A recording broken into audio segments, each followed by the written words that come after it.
Did you know that some of the best fertilizers on the planet are already in your kitchen? That's right. You ain't got to go to the stove because you already been. Hi, I'm Savannah Taylor, the Gardenista, your kitchen garden coach. And today I'm going to show you how to make your garden pop, honey.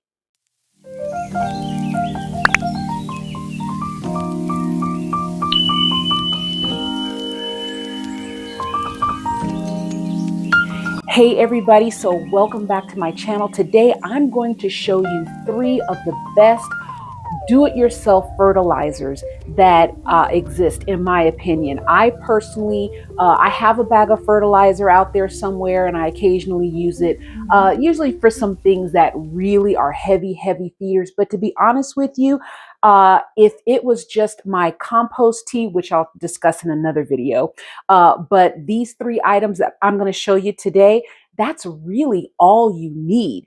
I have some house plants that I've even used these items on if you're not into growing vegetables. And I'm telling you, my plants are so beautiful and luscious and green and gorgeous.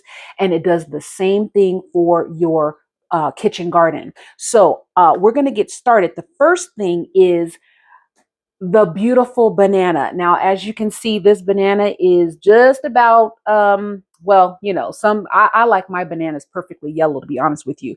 When they get this way, I either make a banana bread or I do what I'm about to do now. So what we're going to do is we're going to go ahead and peel it. And guess what? With the banana inside, because if you are like my husband is a smoothie and juicing king. Okay. And what we do is we take the bananas once we peel them and we go ahead, if you put it in a baggie, peel it and put it in the baggie. Some of y'all already know this, I know. But and then put this in the freezer, it will stay perfectly like this. And when you're ready to juice or make a smoothie or what have you, you can just go in the freezer and they stay perfectly just like this. So just a little side tip, okay? But with this right here, this is going to make your garden gorgeous. I'm telling you. So super simple. Just gonna drop it in. I recommend mason jars, and these mason jars are available in my Amazon store. I put a link down below to that, but it's as simple as this. You're just gonna take a jar, put your banana in there, banana peel, excuse me, and we're gonna fill it all the way up with water. Okay. And any jar, really. I just like mason jars because it's just neater, cleaner, you know. But that's it. Now, here's the secret. You're going to let this sit just like this for at least 24 hours. Longer, great. Okay. And you're going to let this water get all real nice and concentrated. I'm going to bring it up close. You're going to let this get all nice and concentrated really well. See, the bananas in the water. And you're going to add this to your watering can. So now you can definitely, you know, if you have a big pitcher or whatever, you can actually put it right in your watering can if you want to. But, you know, if you're already indoors and you don't want to go out there, if you just don't want it sitting, because you do have to be careful with sitting water, especially as the summertime is coming with mosquitoes. I'm really cautious about sitting water. So I'd rather like put it in this jar, let it get all nice and concentrated, and then I will take this and pour it into my watering can, add more water, and it's, like I said, pretty much like adding fertilizer to the water as you normally would with a fertilizer. Okay, so that's that. If you have any questions, definitely put them down below on that. Now, the next thing is rice. Okay, this is just regular store-bought rice. Okay, and however you fix your rice, whatever you do, what you want to do is you take it, and I'm going to add water to it. Okay. Now, when I'm making my rice, this is actually my process when I make rice. I take it and I rinse it in tap water. And then when I'm done with this process, I will then add filtered water to cook it in. But this is how you make some yummy, yummy food that your plants, your garden will just, oh, if they could hug you, they would hug you for it. But as you can see, I'm going to bring this up close and show you what it's already doing. Some of you already know, if you cook a lot of rice, you already know what this water is doing. Let me show you. Okay, you see that right there? It's already, I don't want to tilt it over too much, but it's already bubbling. And you just want to take your hand, okay, and you want to actually manually massage the rice, okay, to get all those good nutrients off of it.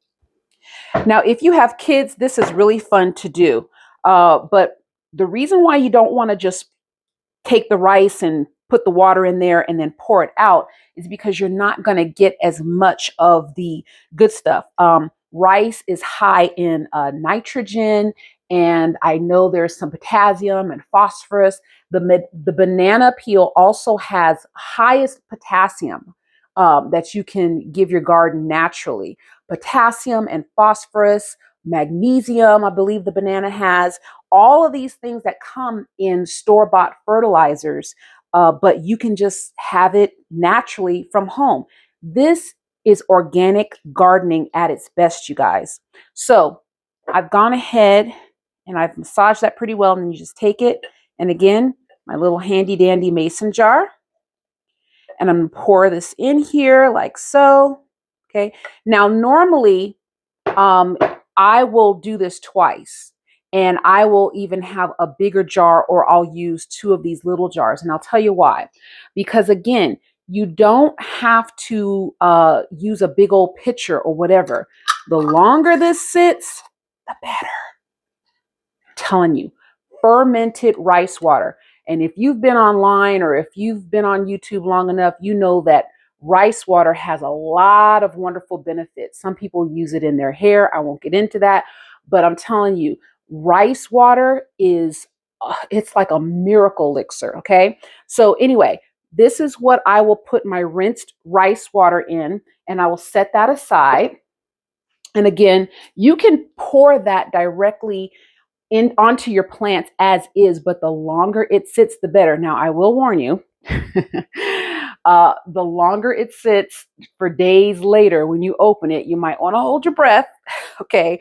Um, but I'm telling you, your plants, they love that stuff. And it's gonna, I mean, that's how I got my big, beautiful greens and my big, beautiful melons last summer, and just a whole lot. I use it all the time. I'm telling you, I haven't bought fertilizer in years. And I even grow strawberries, and strawberries are very, very heavy feeders. Okay. All right. The third thing that your garden really loves is eggshells. I know, right? Okay, so eggshells are high in calcium. And again, they also have a lot of the other elements that the rice water and the banana has. So here's how you do the eggshells. You once you powder them up, and I'm going to show you how to do it, you're going to sprinkle this around your garden. You can put it in your watering can if you want to, but this is how I do it. So I have here just a little $10 food processor. And this is what I use this food processor for. I don't use it for anything else. Okay.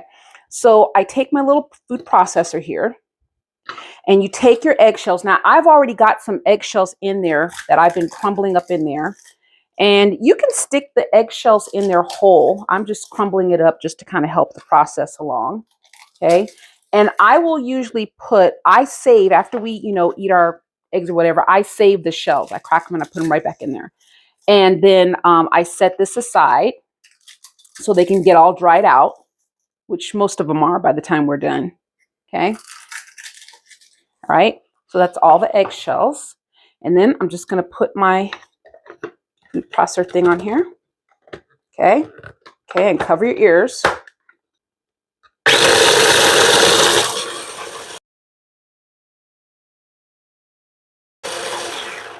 Okay, so I let that go. I kind of pulse it for about a minute or so. All right, and I'm going to show this to you guys how it looks up close. Okay, look at all that good right there. Ooh, I'm telling you, that's gold, white gold right there. Okay, powdered eggshells, and you can kind of see some of the powder kind of lifting off there. But that's what you're going to sprinkle around your garden. So again, it's as simple as that. You can save this up, as your eggshells, as you collect, as you guys eat a lot of eggs, collect the shells and ground them all up, and you can put them in a container. And that way, when you get ready to go out to your garden, you can just sprinkle it around. Also, if you have a problem with, I don't know, cats getting into your yard or pets or whatever, especially cats, I'm telling you, they don't really like walking on broken, crushed up eggshells. So a lot of critters don't like that. So this is also a little great pest control in that regard, if you get what I'm saying, because we love our pets, but we don't love them when they're trampling all over our garden or doing other things. So, but that's it. You've got your bananas, you've got your rice, you've got your eggshells. And in another video, I will talk about compost tea that I also make. But just, if you're not into composting, I'm telling you, you can do a lot with this, both with, like I said, your house plants and your outdoor garden. But that's it. As simple as that. Save your money. You've already got what you need at home. Okay. So if you have any questions, please feel free to comment below. I love to hear from you guys. This is what I love to do. This is why kitchen gardens matter. And I'm going to make a kitchen gardener out of some of you. I know some of you guys are fighting it, but I'm going to make a gardener out of y'all. All right. I will see you guys next time. Bye.